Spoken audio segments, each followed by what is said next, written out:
welcome to another episode of Field Day Fun. I'm your host, Drew Burris. Come along with me for this ride as I bring in some of my Field Day friends. Today, we have an upcoming rising star in the phys ed world. Can you please hello to Miss Kiersten Penrod? Hello, glad to be here. Hello, and I know you're going to be able to share some of your awesome ideas with our viewers. So are you ready to get going? Absolutely. All right, so let's get started. So the way we usually do this is we're going to do 5 fun facts. So I'm going to ask you some questions and you need to answer them the best you can. Are you ready? All right. All right, so number 5, give us a little bit of an introduction about you for the ones that do not know who you are. So where you're at, what you teach, and the levels you teach at. Absolutely. So my name's Kiersten Penrod. This is my 4th year teaching elementary PE. Currently, I'm in Justin, Texas, is where I teach in Northwest ISD. My first school was in Sedalia, Missouri, and then I moved down here and I've been teaching K through 5 elementary PE ever since. And I've just been really enjoying it. And I'm still early on into my career and learning from all the Twitter community and, you know, meeting you and other people through the platform. It's been awesome.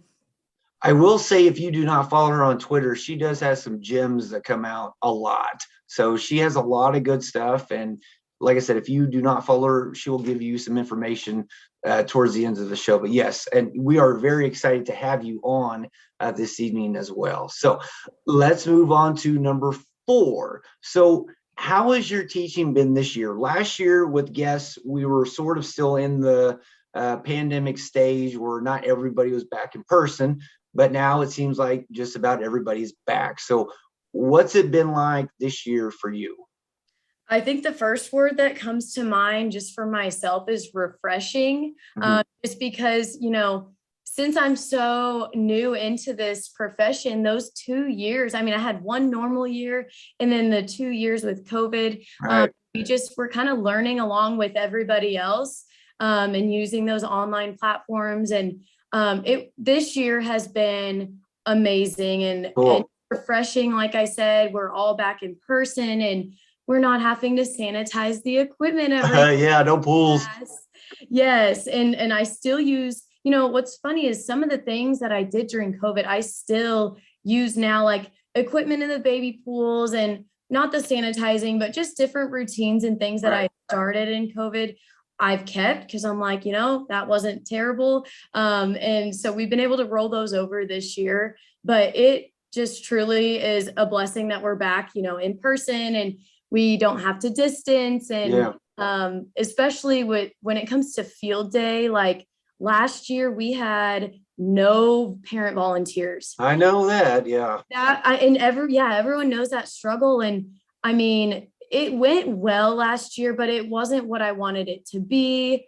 And I can get more into what this year looks like in a little bit, but it was a struggle last year for sure without the volunteers. So yeah, it's really good just to have everybody back.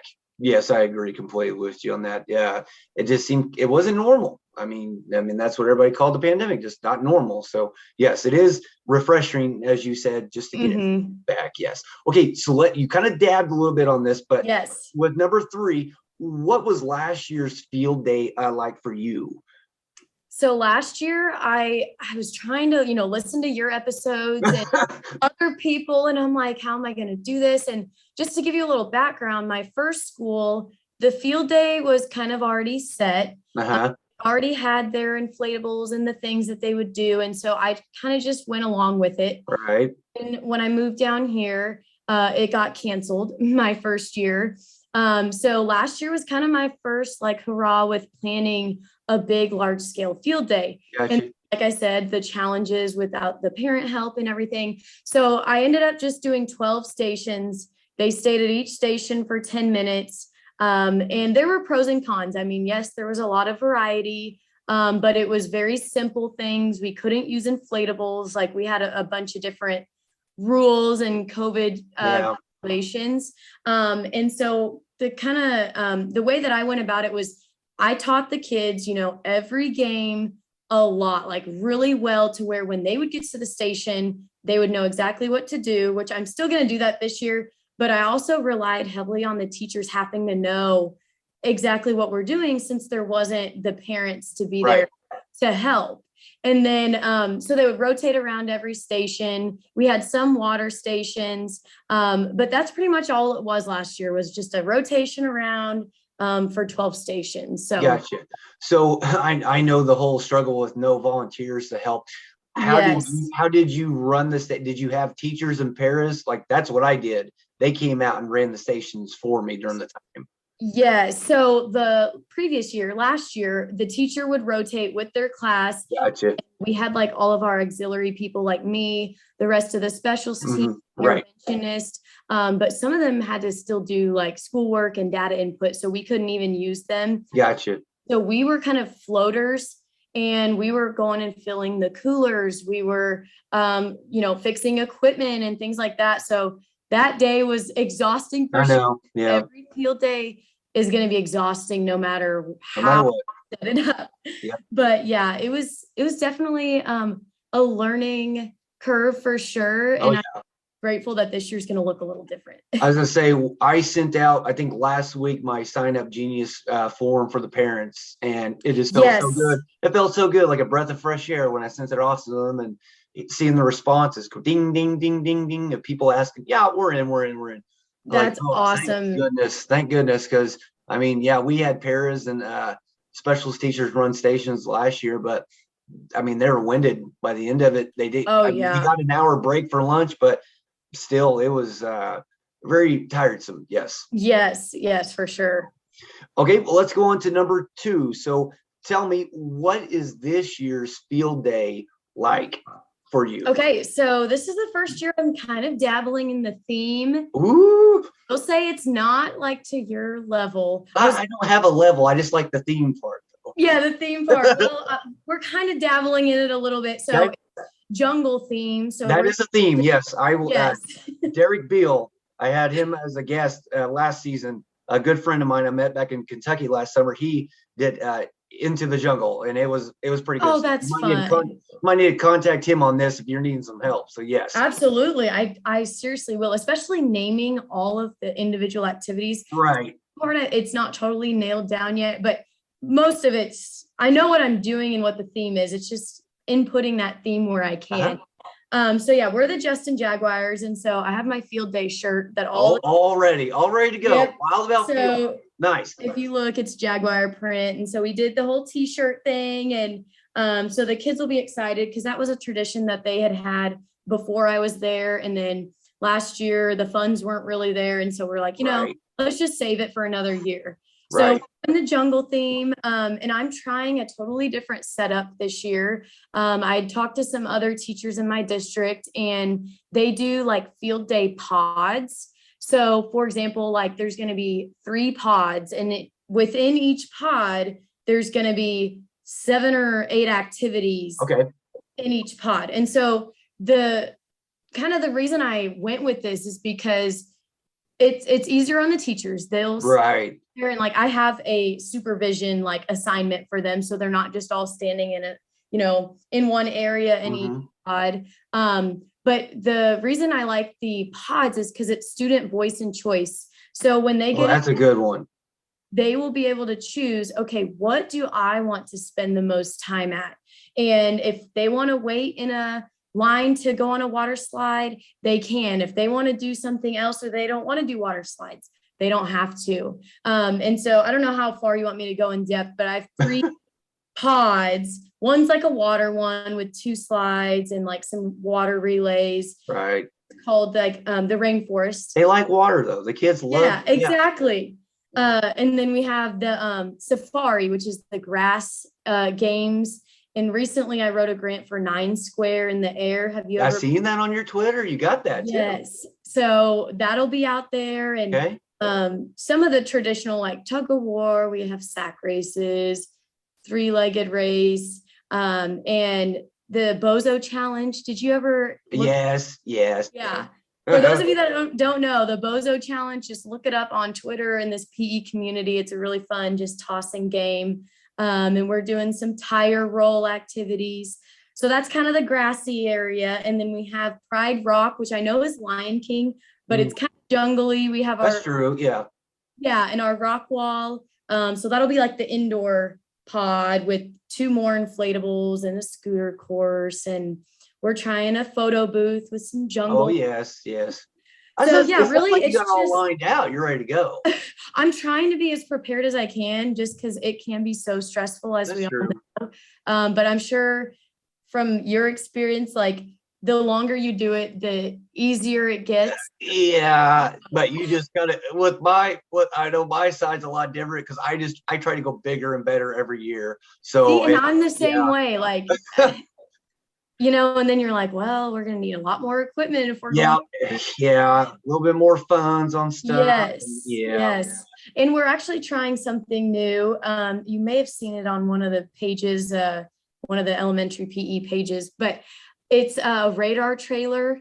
So Okay. the department's gonna come and bring one of their like radar trailers. And I've seen it 2 ways where a kid can just run and it records your speed. Oh yes, Yes. But then I was reading some other comments and people were like, you know, sometimes it doesn't work just detecting the right. And so I saw this one, I can't remember who it was. They were pushing a shopping cart with like a big blow up animal in it. And they push it and then it records your speed. And so we got our local police department to partner with us, which is a good community outreach connection there. And so we're going to have that as well. You can almost make that like the cheetah run or something to tie him with the jungle feet. Yeah.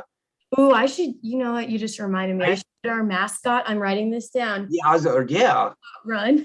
I think it was Ken Hamilton who I seen that on his Twitter where he had the speedometer sign at the end and the kids were running to see how fast they can go. Yeah. It was him. Now that you say that. Yep. Yes. Guys with ties. Yep. That's him. Yep. Yes. Yeah. That'd be a pretty good one too. Yeah. See, this is why you're on here. I appreciate it. It's a pleasure to be here.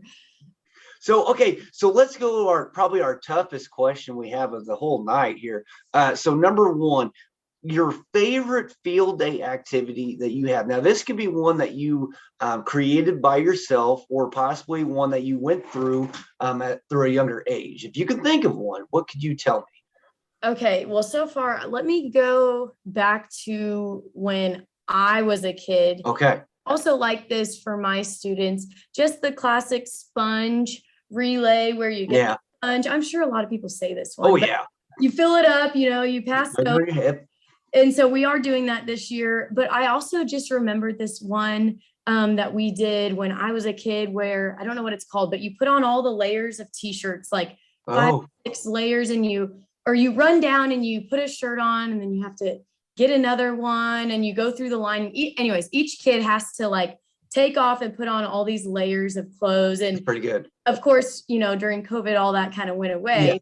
But that was one that it just stuck out in my mind as like, we had a blast with that. And then just the classic scooters with the plungers. Yep. Oh, yeah. Yeah.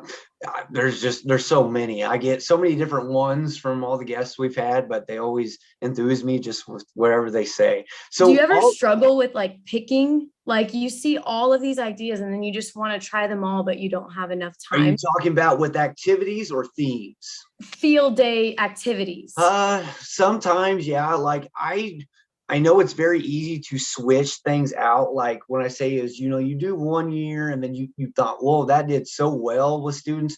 You could just name it something else the next year. But I try to mix it up. I try not to have it be the same old thing every year. But yes, it does get a little bit of a struggle. But there's a lot of things that are on social media that you could change and modify into your own way. So that's what's good about having all these personal networks that can help you with things. So. I agree. I'd rather have way more ideas to choose from. Than Yeah.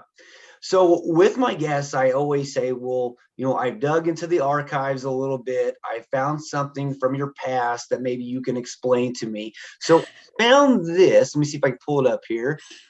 And I thought this was awesome. And I don't know it. I think on your Twitter, it said it was a possible field day activity you're going to use. Let's take a look here and see what we can figure out.